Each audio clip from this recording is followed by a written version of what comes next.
बिस्मिल्लाहिर्रहमानिर्रहीम। अस्सलाम वालेकुम स्टूडेंट्स बात करेंगे आज MGT 504 लेक्चर नंबर 1 की।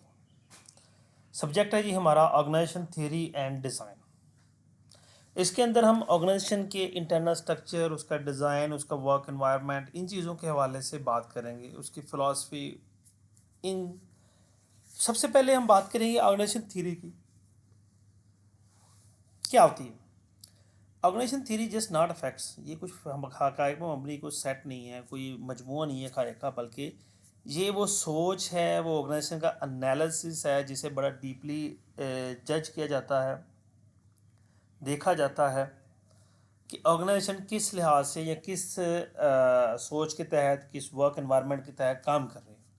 ठीक है, इसमें लोगों का बिहेवियर, ऑर्गेनाइजेशन का पैटर्न, एम्प्लॉयर का बिहेवियर, ठीक है, और किस किस तरह उसमें इम्प्रूवमेंट्स आ रही हैं, इन सब चीज़ों को कैलकुलेट किया जाता है, जज किया जाता है। अगर हम इसकी हिस्टोरिकल वैल्यूएशन देखें तो सबसे पहले इंडस्ट्रियल रेवोल्यूशन जब आया तो अर्ली मैनेजमेंट क्या थी, लार्ज स्केल प्रोडक्शन स्टार्ट हुई तो नए मैनेजमेंट चैलेंजेस स्टार्ट हो गए। अब with the passage of time efficiency की, कुछ डेवलपमेंट की, स्ट्रक्चर्ड एनवायरनमेंट अप्रोचेस की ज़रूरत थी। तो जैसे जैसे इनकी ज़रूरत पड़ती गई, इनमें बेहतरी आती चली गई, नए नए मैनेजमेंट पर्सपेक्टिव डेवलप होते गए। जैसे सबसे पहले हमारे पास है कुछ क्लासिफिकेशन है मैनेजमेंट पर्सपेक्टिव की, उसमें साइंटिफिक मैनेजमेंट है। फ्रेडरिक विस्लो टेलर ने इस पर काम किया। Work should be based on scientific analysis. उसने कहा जी जो वर्क है वो साइंटिफिक एनालिसिस पर बेस होना चाहिए। इससे मुराद क्या है कि जी हर काम, हर टास्क, हर एक्टिविटी के स्टैंडर्ड्स मुहैया होने चाहिए।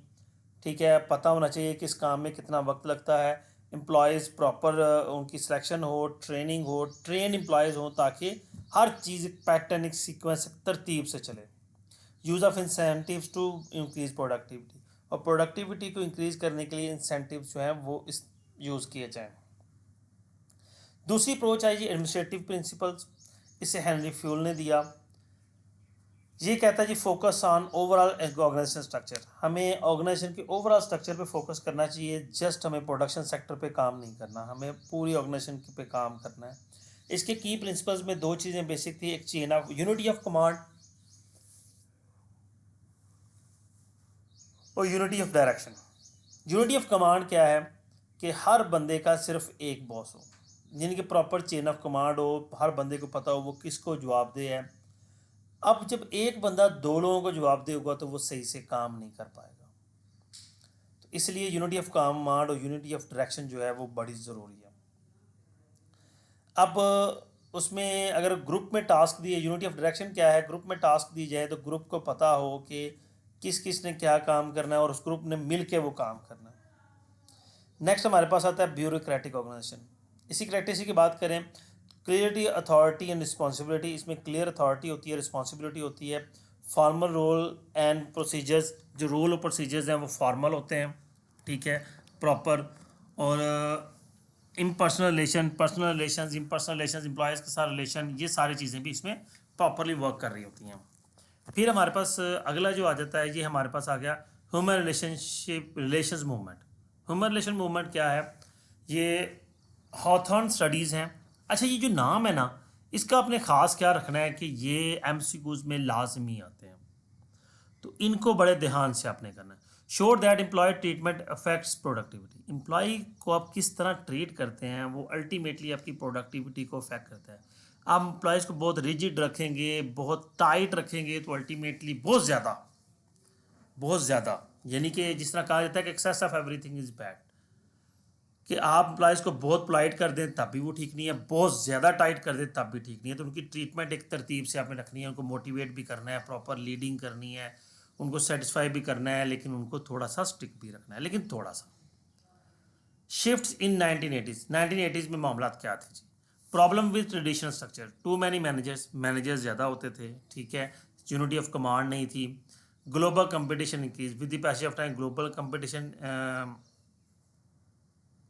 इंक्रीज़ होना स्टार्ट हुआ, तो फिर चीज़ों को स्ट्रक्चर्ड करना शुरू कर दिया गया, ठीक है। नए फोकसेस, यानी कि lean structure, flexibility, customer focus, employee motivation, इन चीज़ों पे काम शुरू हुआ।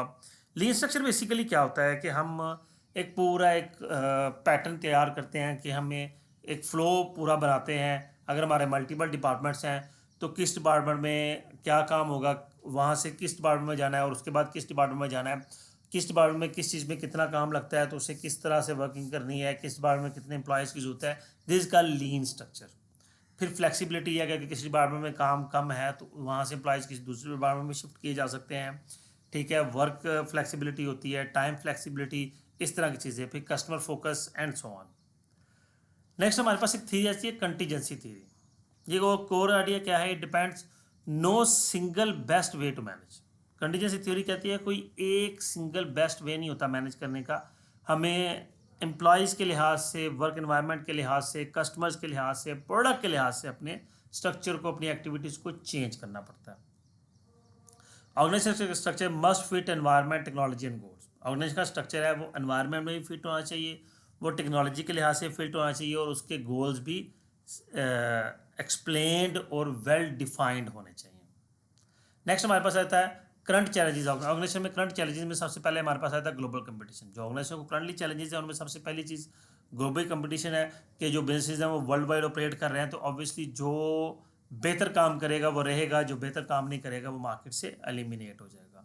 उसके बाद आ जाता है, अच्छा इसमें हमारे पास की पॉइंट्स में आता है companies must operate globally, need for cross cultural understanding. ये उनकी ज़रूरत है कि वो क्रॉस कल्चरल अंडरस्टैंडिंग करें। ठीक है, ज़ाहिर सी बात है जब दूसरे कंट्रीज़ में जा रहे हैं तो उनके कल्चर्स डिफरेंट हैं, तो फिर उन कल्चर्स को भी समझना ज़रूरी है। Competition exist both locally and internationally. आप बेशक लोकल काम कर रहे हैं या इंटरनेशनली जा रहे हैं, कंपटीशन हर जगह मौजूद है।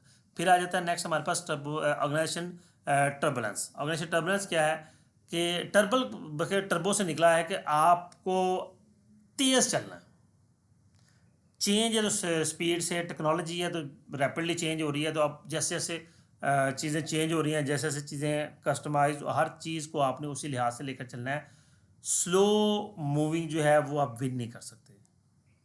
उसके बाद हमारे पास अब इसमें कुछ हमारे पास सिस्टम जिस तरह ERP सिस्टम है, ये इंटीग्रेटेड इंटायर ऑर्गेनाइजेशन का इंटीग्रेटेड सिस्टम होता है जो कि पूरी ऑर्गेनाइजेशन में वर्क कर रहा है और फिर ये ऑर्गेनाइजेशन को स्पीडली मूव करने में भी हेल्प आउट कर रहा होता है।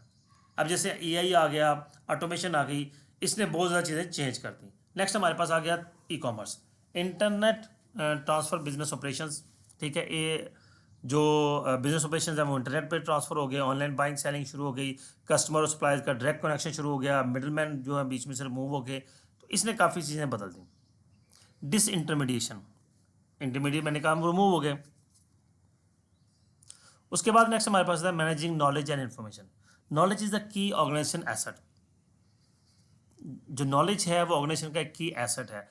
अब इसमें जो दो रोल अदा होते हैं वो चीफ इंफॉर्मेशन ऑफिसर है, चीफ नॉलेज ऑफिसर है। ये लोग जो है ऑर्गेनाइजेशन का नॉलेज, अब जिस तरह आप कह रहे हैं कि कस्टमर रिलेशनशिप मैनेजमेंट है, CRM है, तो कस्टमर्स का डाटा इकट्ठा किया जाता है, देखा जाता है कि कस्टमर्स किस तरह के हैं।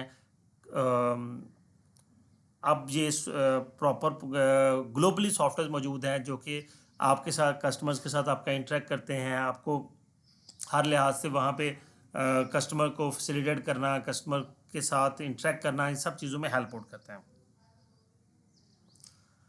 उसके बाद हमारे पास नेक्स्ट आता है डाइवर्सिटी इन ऑर्गेनाइजेशन। ऑर्गेनाइजेशन में डाइवर्सिटी, अब देखें डाइवर्सिटी किस लिहाज से हो सकती है, एज वाइज हो सकती है कि यंगर हैं, ओल्ड एज लोग हैं, यानी कि जो नियर टू रिटायर हैं, जो नए नए आ रहे हैं, उन दोनों की सोच में फ़र्क होता है। फिर जेंडर जो है मेल फीमेल, फिर एनवायरनमेंट जो है, ये कल्चर, ऑर्गेनाइजेशन कल्चर है, ऑर्गेनाइजेशन एथनिसिटी है कि हम किस तरह से लोगों को ऑनर करते हैं। ठीक है, सीनियर जूनियर का एक रोल होता है, ये सारी चीज़ें। यहाँ पे चैलेंजेस भी आते हैं। मैनेजिंग कल्चरल डिफरेंस है, अब जो कल्चर डिफरेंस है उसको मैनेज करना थोड़ा सा मुश्किल होता है, इसलिए तो वर्कफोर्स डाइवर्सिटी जो है एक सेपरेट कॉन्सेप्ट है और वो इसी वजह से है कि जब डिफरेंट कल्चर के लोग काम कर रहे होंगे तो डाइवर्सिटी क्रिएट होगी, तो फिर उसको मैनेज करना एक हैक्टिक वे होता है। Balancing work and family, employees के लिए अपने वर्क को, फैमिली को बैलेंस करना, ये एक चैलेंज है।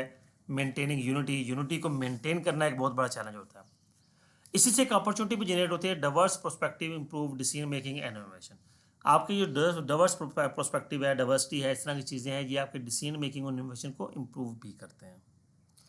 फिर ethics and social responsibility, ethical issues, companies face legal and ethical challenges, companies मुख्तलिफ किस्म के लीगल और एथिकल चैलेंजेस फेस करते हैं।